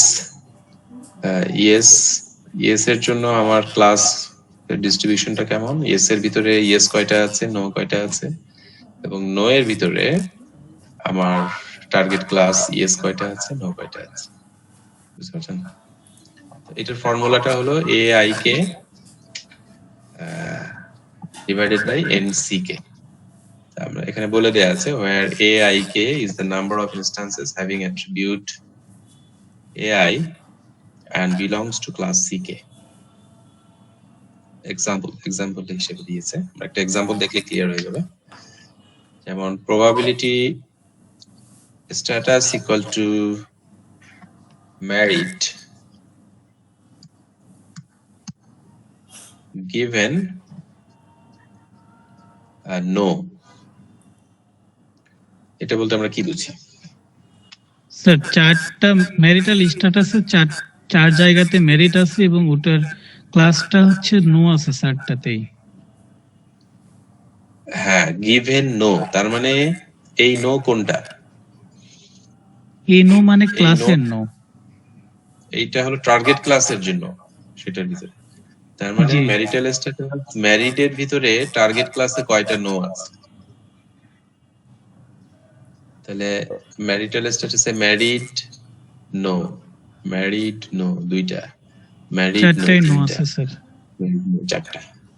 তাহলে টোটাল এরকম 4টা ডেটা আছে যেটার টার্গেট ক্লাস হলো নো এবং তখন ম্যারিটাল স্ট্যাটাস হলো ম্যারিড। তাহলে আমার আসছে হলো 4 divided by total no. Total no কয়টা আছে? 7টা। 7টা। তাহলে 4 ডিভাইডেড বাই 7। বুঝতে পারছেন? কিভাবে আসলো 4 ডিভাইডেড বাই 7? জি এবার স্যার। একইভাবে আরেকটা যদি আমরা করি, probability of refund equal to yes given yes, এরকম কয়টা আছে? স্যার একটাও নাই, সব ইয়েসে, ক্লাস অ্যাট্রিবিউট হচ্ছে নো। তার মানে সব টার্গেট ক্লাসে যখন ইয়েস ভ্যালু, তখন রিফান্ডের ভিতরে আসলে সবই নো, কোনো ইয়েস নেই। তার মানে এক্ষেত্রে আমরা উপরে পাচ্ছি 0, তাই না? জি স্যার। আর নিচে পাচ্ছি কত? নিচে এখানে 3 থাকবে স্যার, টোটাল ইয়েস তো 3 বার আছে। 3। তার মানে 0 0 ডিভাইডেড বাই 3 কত জি হয়? 0ই হয়, যদিও 0ই অসংজ্ঞায়িত। হয়। না, অসংজ্ঞায়িত হবে কেন? 0 ডিভাইডেড বাই 3 এটা কি অসংজ্ঞায়িত? না না, এটা 0ই হবে স্যার। এটা তো 0 নিচে থাকে অসংজ্ঞায়িত, নিচে থাকলে অসংজ্ঞায়িত। জি স্যার। তাই না? তাহলে এক্ষেত্রে কিন্তু আমার রেজাল্টটা 0 হচ্ছে, এবং এটা একটা প্রবলেম আমার বেইজ রুলের ক্ষেত্রে। এটাকে 0 প্রবাবিলিটি প্রবলেম বলা হয়। যখন এরকম 0 আমরা পাই কোন একটা পার্টিকুলার টার্মে, সেটাকে আমরা 0 প্রবাবিলিটি প্রবলেম বলি। ওকে,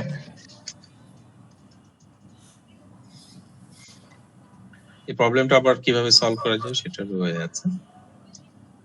তো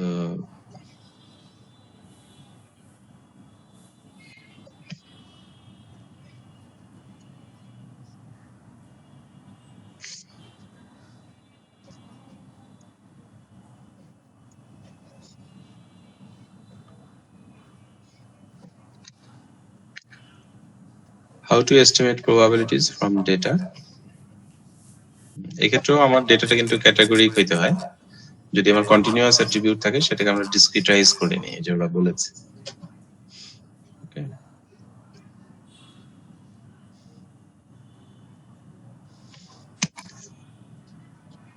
এখান থেকে আমরা এই যে ডিস্ট্রিবিউশনটা দেখতে পারি কোন একটা পার্টিকুলার অ্যাট্রিবিউটের। এটা থেকে আমরা কতগুলো ক্লাস রেঞ্জ করব, যখন আমি ডিসক্রিটাইজ করে আমাকে রেঞ্জ ধরতে হয়, সেটা একটা গাইডলাইন পাওয়া যায়। তো আমি যেটা রিকমেন্ড করবো, আপনারা যদি পরীক্ষায় আসে তাহলে সেক্ষেত্রে আপনারা for simplicity you can make only 2 ranges, okay, not too many.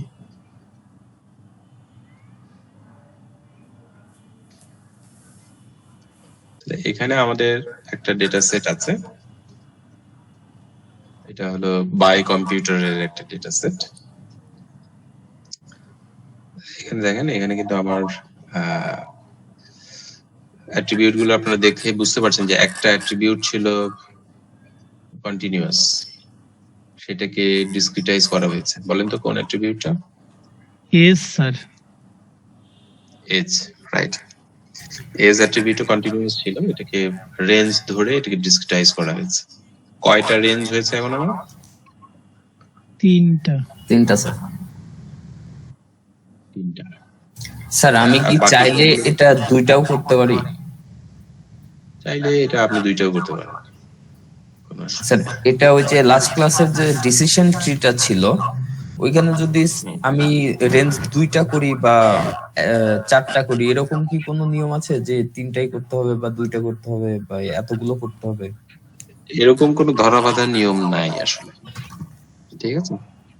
এরকম কোনো ধরাবাঁধা নিয়ম নাই। তবে পরীক্ষায় আসলে সিম্পলিসিটির জন্য আপনি 2টা ধরতে পারেন, কিন্তু যখন আপনি রিয়েল লাইফে কাজ করবেন তখন আসলে আপনাকে একটু ট্রায়াল দিয়ে দেখতে হবে কয়টা করলে আপনার অ্যাকুরেসিটা বেটার আপনি পান। তো সেই অনুযায়ী আমাকে করতে হবে। অনেক সময় দেখা গেল আপনি 2টা করলেন, অ্যাকুরেসি পাইলেন 90%, আর যখন আপনি 3টা করলেন তখন অ্যাকুরেসি পাইলেন জাম্প করে 95%। বুঝতে পারছেন? তো ওইটার জন্য অ্যাকুরেসি কিন্তু আপ ডাউন হইতে পারে। Okay sir.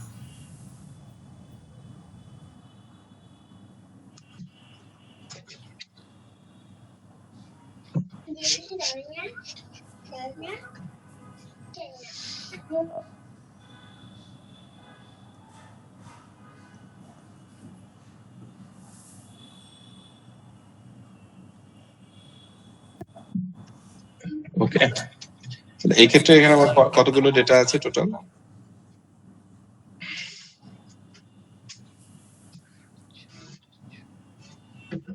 চোদ্দটা স্যার। 14টা আছে। ডেটা আছে। আচ্ছা, তাহলে এখন যদি আমরা ইয়েস আছে কয়টা?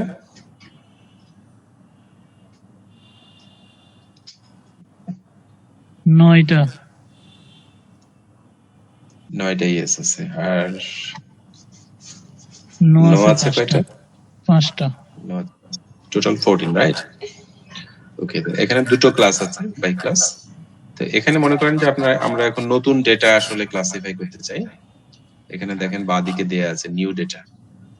এই ডেটাটা কিন্তু এই ডেটা সেটের ভিতরে নাই, আছে?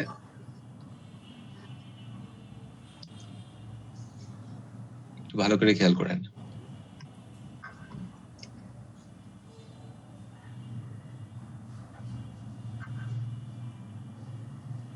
ইনকাম মিডিয়ামে নাই স্যার। নাই, একটা আছে কিন্তু ওটাতে স্টুডেন্টে আবার নো আছে। তার মানে এই ডেটাটা একেবারেই নতুন, যেটা ডেটা সেটের নাই, তাই তো? এই ডেটাটাকে আমরা এখন ক্লাসিফাই করব যে এটা বাই কম্পিউটার ইয়েস হবে না নো হবে, ঠিক আছে? সেটা আমরা কিভাবে নেইভ বেস অ্যালগরিদম ব্যবহার করে করব। মূল আমার ক্লাসিফিকেশন অ্যালগরিদমের মূল কাজ তো ক্লাসিফাই করা, তাই না? ডিসিশন ট্রিতে আমরা যেটা করেছি এখানেও কিন্তু তাই। তো এক্ষেত্রে আমরা প্রথমে প্রায়র প্রবাবিলিটি গুলো বের করে নেব। তাহলে এক্ষেত্রে ইয়েস এর জন্য প্রায়র প্রবাবিলিটি কত হবে?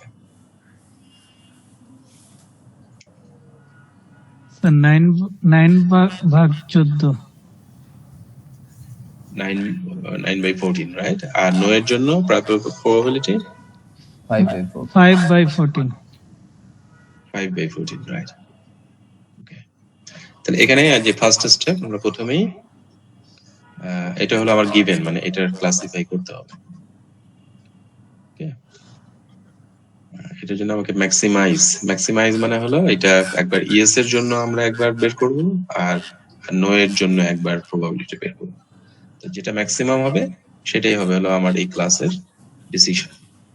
তাহলে প্রথমে আমরা প্রায়র প্রবাবিলিটি বের করে নিই। প্রায়র প্রবাবিলিটি 9/14, এখানে আমরা পাচ্ছি 64%। আর নো এর জন্য আমরা পাচ্ছি 35%। ওকে,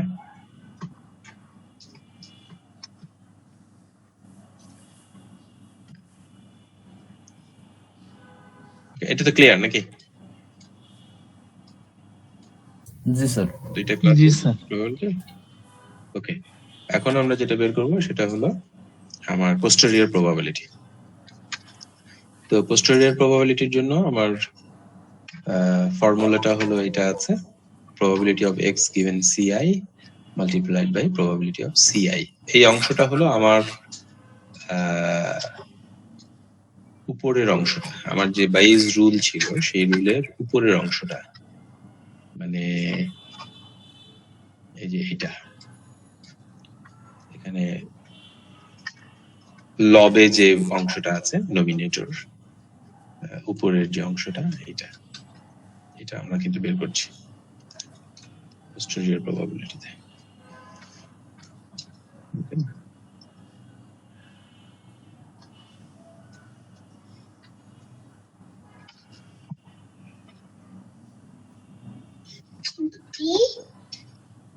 তাই না? এটা উপরের অংশটা না? probability of x given ci multiplied by probability of ci। G sir. তাহলে এটা আমরা কিভাবে বের করছি? তাহলে প্রথমে আমাদের সেকেন্ড স্টেপে আমরা প্রথমে কম্পিউট করে নিচ্ছি হলো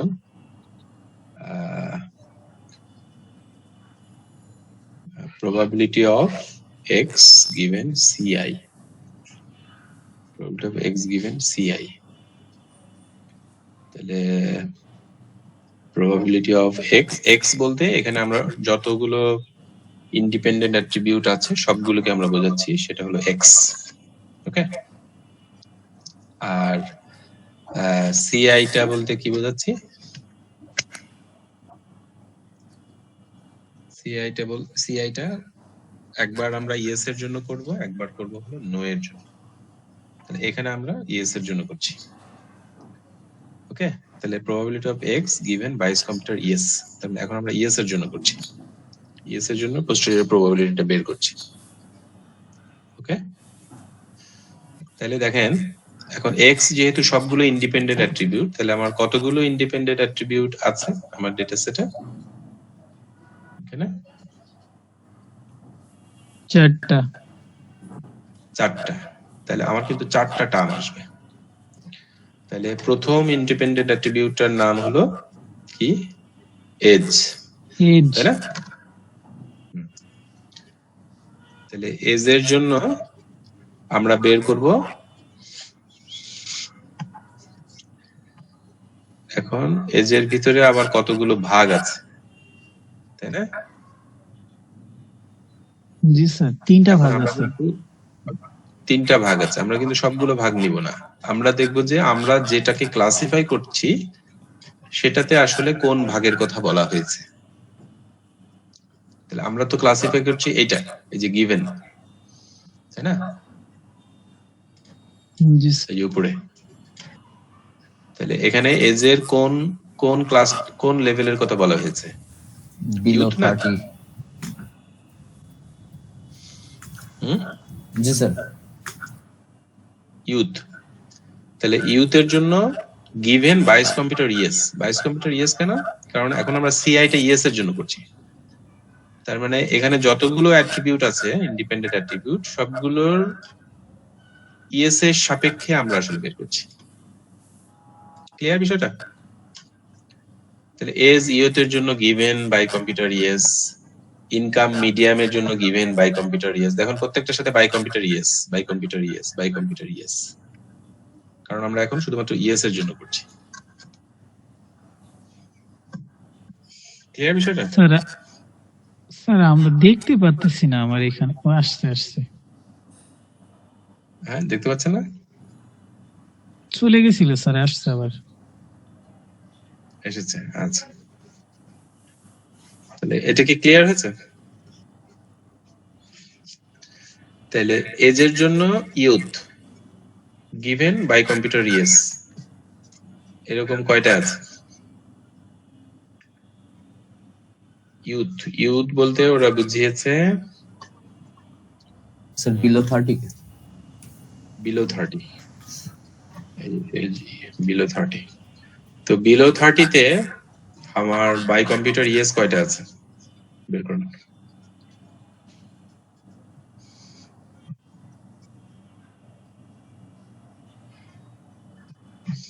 স্যার 2টা।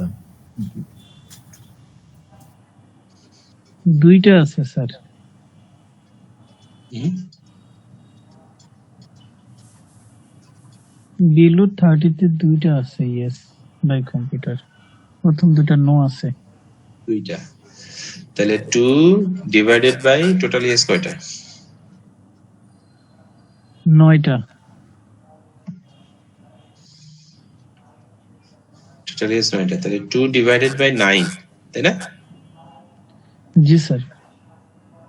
তাহলে কত হয়?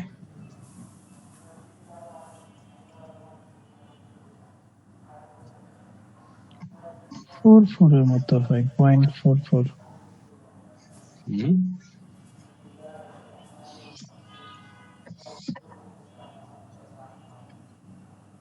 টু ডিভাইডেড বাই 9 করেন।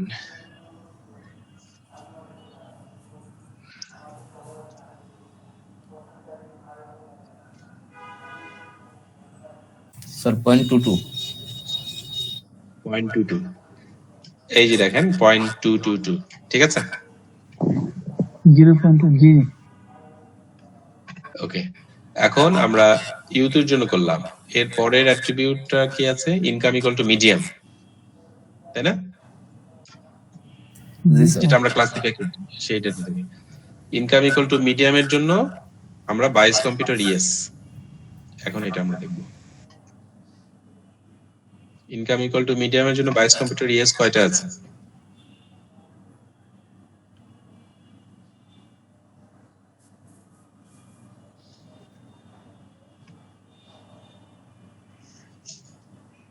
স্যার 4টা।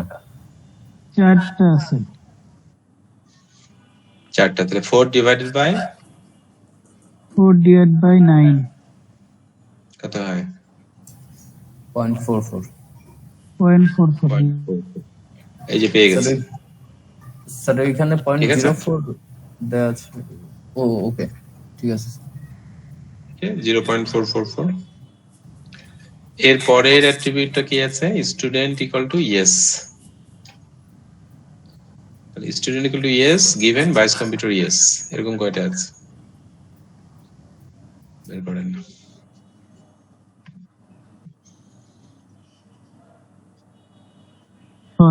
ছয়টা আছে স্যার। 6টা, তাহলে 6 ডিভাইডেড বাই 9 9 কত হয়? 0.66 0.667। ঠিক আছে। জি স্যার। এরপরে কি আছে? Credit equal to fair.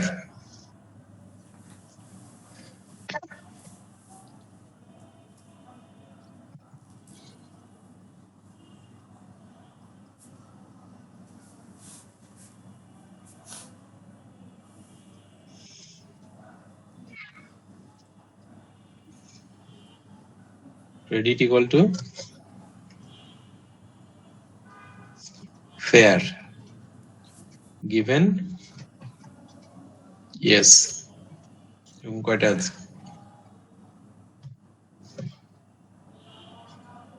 6টা আছে স্যার।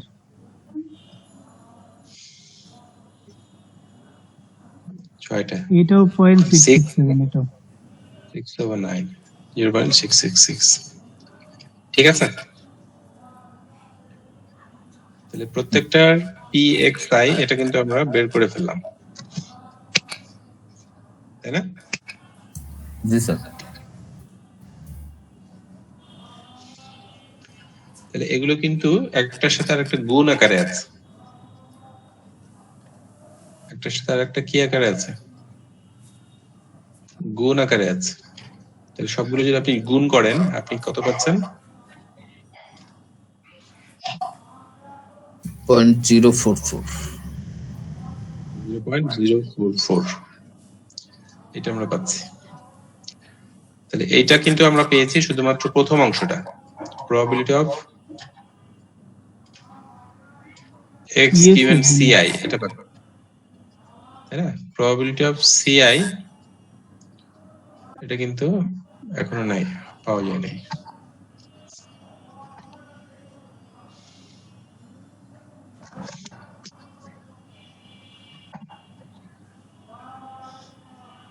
তাহলে এখন আমরা নো এর জন্য বের করব। একইভাবে এটা আমরা ইয়েস এর জন্য বের করলাম, এখন আমরা বের করব কার জন্য? নো এর জন্য। নো এর জন্য। এখন দেখেন এই যে বাইস কম্পিউটার নো সবগুলোর ক্ষেত্রে। এই ক্ষেত্রে আমরা 4টা টার্ম পাবো, সেই 4টা যোগ করলে গুণ করলে আমরা পাচ্ছি 0.019। ঠিক আছে।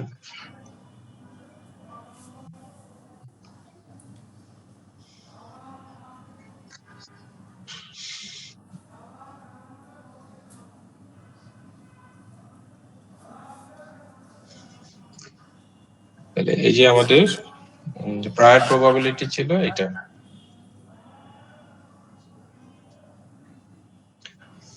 এই প্রথম দুইটা প্রায়র প্রবাবিলিটি না, 9/14 আর 5/14। জি স্যার। আর পোস্টেরিয়র প্রবাবিলিটি আমরা পেয়েছি এইটা।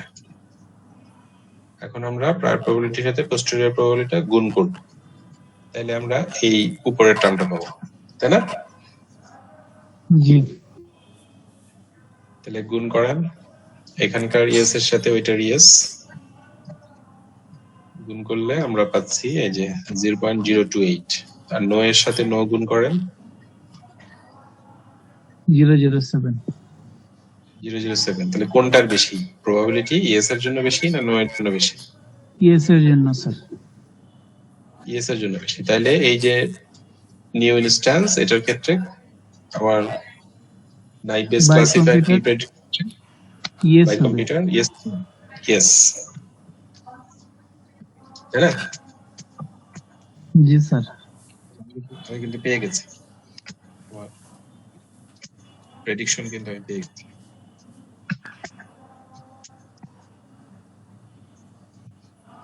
প্রেডিকশন পেয়ে গেছি, ইয়েস। বুঝতে পারছেন? এখন আপনি বলতে পারেন আমরা তাহলে উপরের বায়াস রুলের ফর্মুলার উপরের অংশটা করলাম, নিচে যে আর একটা পার্ট ছিল এটা করলাম না, এটাতে কি সমস্যা হবে? এই যে আমরা কিন্তু এখানে শুধু উপরের একটা পার্টটা করছি, নিচে যে প্রবাবিলিটি আর একটা ছিল এটা কিন্তু করি নাই। কোনটা? এই যে নিচে প্রবাবিলিটি অফ ডি, উপরেরটা করছি শুধু। probability of D given A is multiplied by probability of H. নিচে যে probability of D এটা করি নাই, এটা কি কোনো সমস্যা হবে? উত্তরটা হলো সমস্যা হবে না। কেন সমস্যা হবে না? কারণ এটা ইয়েস এর জন্য যেটা আসবে, নো এর জন্য সেই একই ভ্যালু আসবে। এর কারণে আনুপাতিক হারে ওইটা আসলে কোনো কন্ট্রিবিউট করে না। যার কারণে আমরা জাস্ট এই উপরের টার্মটাই করেছি।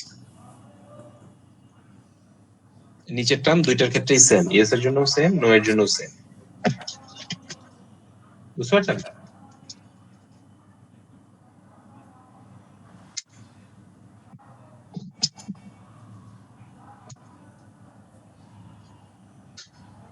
ক্লিয়ার বিষয়টা?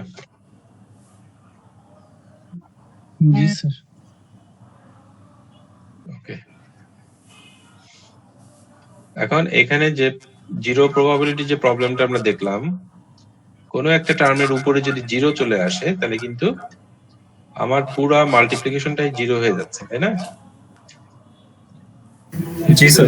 জি যদি উপরে জিরো হয় তাহলে পুরোটা কিন্তু জিরো হয়ে যাচ্ছে, কিন্তু সেটা কিন্তু আসলে সঠিক নাও হতে পারে। যা একটা মাত্র টার্মের জন্য যদি আমার পুরোটা জিরো হয়ে যায় তখন কিন্তু আমার ক্লাসিফিকেশনটা ভুল হতে পারে, তাই না? জি এটাকে আমরা জিরো প্রবাবিলিটি প্রবলেম বলছি। এই জিরো প্রবাবিলিটি প্রবলেম অ্যাড্রেস করার জন্য একটা টেকনিক আমরা ব্যবহার করি যেটাকে ল্যাপ্লাস স্মুদিং টেকনিক বলা হয়। তো ল্যাপ্লাস স্মুদিং টেকনিক কিভাবে কাজ করে এটারও বর্ণনা আছে। এই যে avoiding the zero probability problem, কিভাবে জিরো প্রবাবিলিটি প্রবলেম কাজ করছে। এই ক্ষেত্রে যেটা হয়, আমার যেটাতে জিরো আসছে সেটাতে আমরা একটা ইনস্ট্যান্স যোগ করি, যোগ করে মনে করেন যে আমার কোনো একটা পার্টিকুলার লেভেলের জন্য আমার ইয়েস নেই, তখন আমরা আমার যে ডেটা সেটটা আছে সেটার ডেটা সেটের শেষে একটা ডেটা আমরা অ্যাড করি এবং সেটাকে আমরা ইয়েস অ্যাড করে দিই।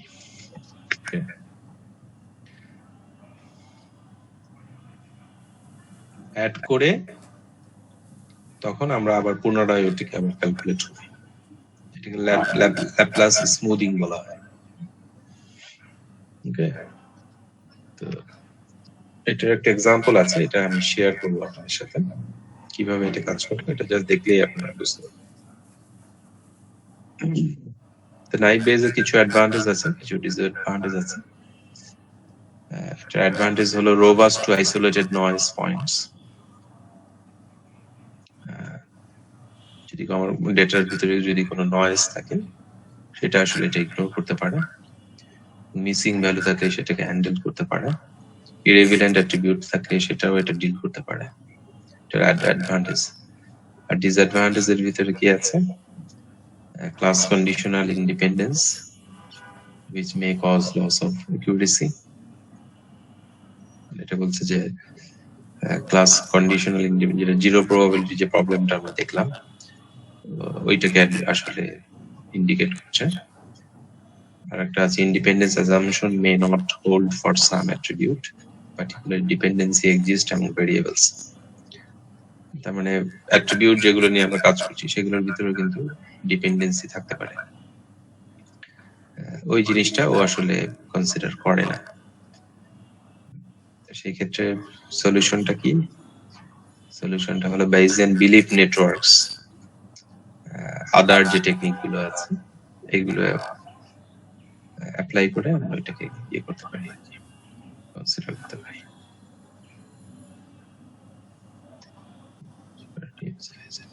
এখানে আছে বাইজেন বিলিভ নেটওয়ার্ক। এনিওয়ে আমরা এদিকে যাব না,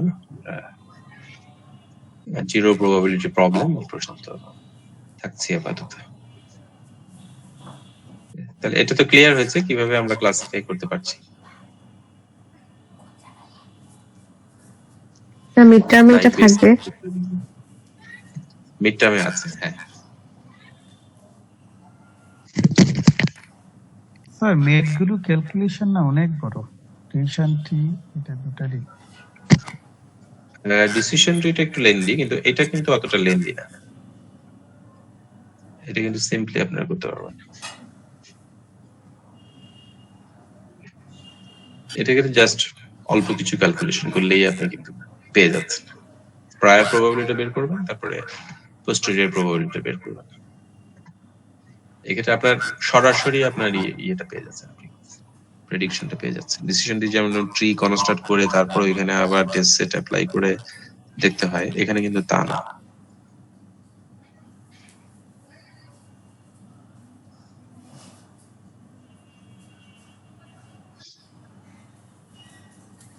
ইয়েস এর জন্য একটা ক্যালকুলেশন, মূল ক্যালকুলেশন হলো জাস্ট এটা, আবার নো এর জন্য আরেকটা ক্যালকুলেশন,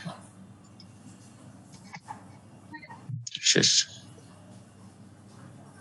আর প্রায়র প্রবাবিলিটি জাস্ট দুইটা আপনার ভাগ করে দিলেই হয়ে গেল, 2 লাইনই শেষ prior probability. Okay sir.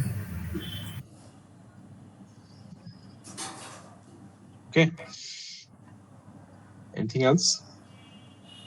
Sir আমাদের মিডের সিলেবাসটা কাইন্ডলি যদি আপনারা একবার বলতেন মুখে একটু। মিডের সিলেবাস তো আসলে এই যে আজকে পর্যন্ত যেটা পড়লাম ওই পর্যন্তই থাকে, যা যা কিছু হয়েছে সবগুলোই। সবগুলোই। প্যাটার্নটা কেমন হতে পারে কোশ্চেনের, থিওরি কতটুকু, ম্যাথমেটিক্যাল আইডিয়া দেওয়া যাবে কাইন্ডলি। টেস্টে যে প্যাটার্নে হয়েছে না ওই প্যাটার্নেই আসলে মিডে প্রশ্ন থাকবে। ডেটা বেশি দিলে ক্যালকুলেশন অনেক লেন্দি হয়ে যায়, টাইম লাগে। ডেটা আসলে বেশি থাকবে না, এরকমই থাকবে, 10-12টা করে ডেটাই থাকবে, বেশি থাকবে। স্যার আমাদের কুইজে যেটা আসছিল স্যার, এটা তো অনেক সময় লেগে গেছে আর কি। এর থেকে একটু কাইন্ডলি একটু ছোট করলে আমাদের তো ইজি হবে। সময়টা আসলে অনেকটা রিলেটিভ। আপনারা যদি একটু প্র্যাকটিস করে আসেন তাহলে সময়টা আসলে মিনিমাইজ করা সম্ভব। একই প্রশ্ন দেখা যাচ্ছে যে একজন প্র্যাকটিস করেও স্যার অনেকটা প্র্যাকটিস করেও স্যার মানে প্রত্যেকটা স্টেপে আলাদা আলাদা করে অনেকগুলো ক্যালকুলেশন ছিল স্যার। ওরকম দিলে আমাদের একটা কোশ্চেনেই 1.5 ঘন্টা চলে যাবে। আপনারা আরেকবার একটু দেখে যান পরীক্ষার আগে, আশা করি সমস্যা হবে না। 1.5 ঘন্টা তো সময় পরীক্ষায়।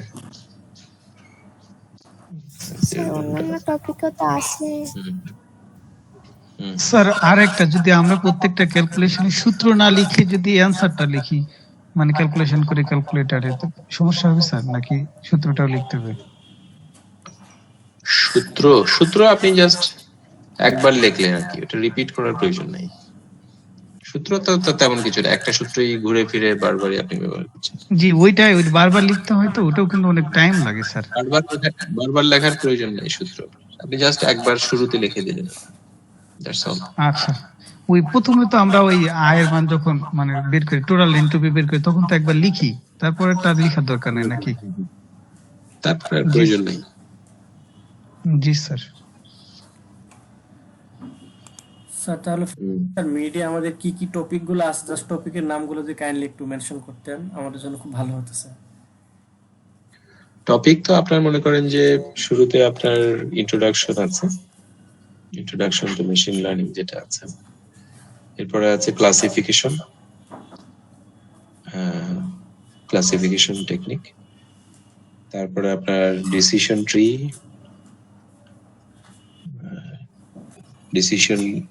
আপনার এর ভিতরে আছে ট্রি কনস্ট্রাকশন, ট্রি ইভালুয়েশন, মানে যেটা আমরা আজকে দেখলাম কনফিউশন ম্যাট্রিক্স, এগুলো আছে। তারপরে নাইভ বেস ক্লাসিফায়ার, এটা আছে।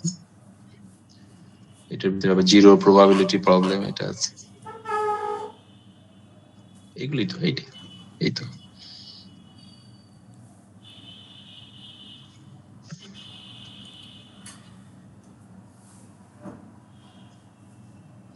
তাই না? ব্রড কোশ্চেনের ভিতরে আপনার ডিসিশন ট্রি এবং এই নাইভ বেস ক্লাসিফায়ার, এই দুইটাই। আর শর্ট কোশ্চেন হয়তো আপনারা এটার জন্য আরো যেগুলো আপনারা ক্লাস টেস্টে দিয়েছেন যে সিলেবাসের উপরে, ওইগুলোই দেখে গেলেন।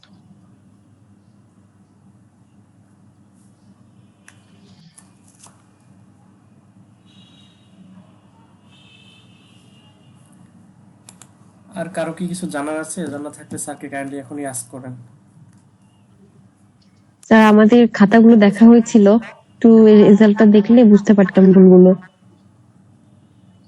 আপনাদের ক্লাস টেস্ট 2টা এখনো আমি শেষ করিনি, ওইটা আমি শেষ করে ফেলবো এর ভিতরে আপনাদের পরীক্ষার আগেই।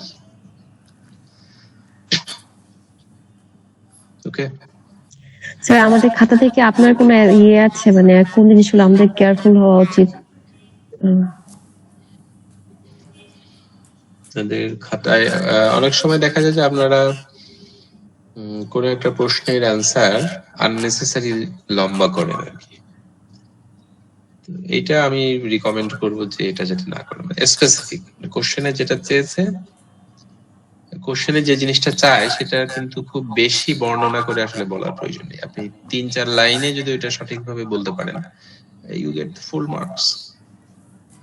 কিন্তু যেটা হয় যখন আপনি অনেক কিছু লিখছেন কিন্তু মূল জিনিসটা আসছে না, তখন কিন্তু আসলে এক্সামিনারের একটা ডিসস্যাটিসফ্যাকশন চলে আসে, তখন দেখা যায় যে মার্কসটা কমে যায়।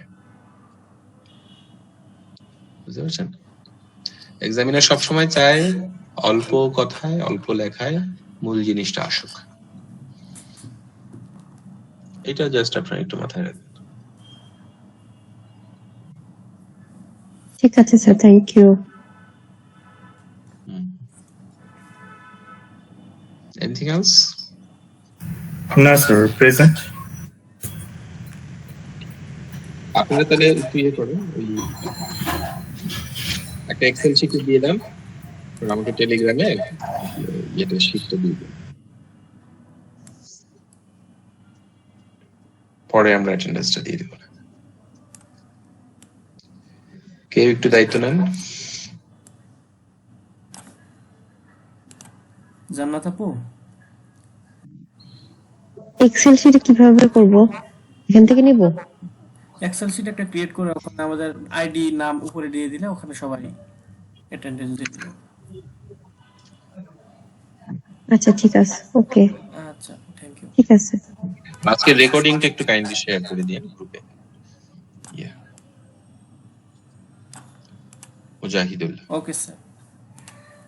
ওকে, ঠিক আছে, থ্যাংক ইউ এভরিওয়ান, ভালো থাকবেন সবাই।